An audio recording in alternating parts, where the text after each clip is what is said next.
11.6 the eighth sum integration sin 2x by a square plus b square into sin square x into dx.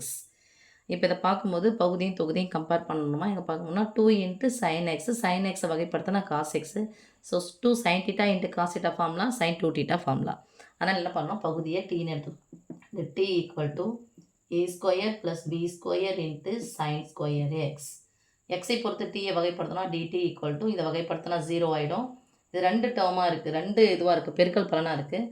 அதனால் B square அப்படியே வச்சுக்கலாம். Sign ஸ்கொயரை நம்ம வகைப்படுத்தும் போது 2 sin x into sine 2 sin x அடுக்கு வந்து ஒன்று குறைச்சிட்டோம். சைன் எக்ஸை வகைப்படுத்தினா காஸ் எக்ஸ். மறுபடியும் இதை வகைப்படுத்தினா ஆகிடும் 0 ஆகிடும். அப்போ இது வந்து என்ன வகைப்படுத்தினா 0 கூட எதை பெருக்கினாலும் 0 வந்துடும். So into dx.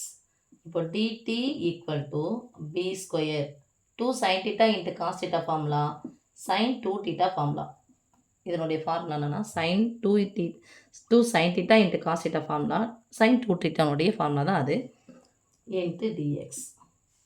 ஓகே, இப்போது எனக்கு யார் மட்டும்தான் மேலே தொகுதியில் இருக்காங்க பாருங்கள், sin 2x இன்ட்டு டிஎக்ஸ் இருக்காங்க. அப்போ பெருக்கலாக இருக்கிற பி ஸ்கொயர் தான் பக்கம் வந்துச்சுன்னா வகுத்தலாம் மாறும். அப்போ DT by P square.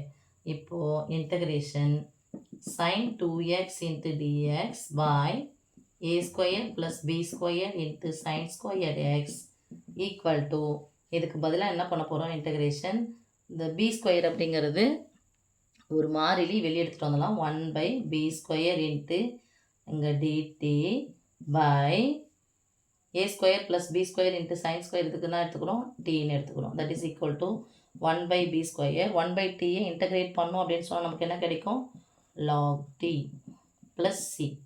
So 1 by b square into log t-னுடைய மதிப்பு நான் எடுத்துப்போம் mod a square plus b square into sin square x plus c.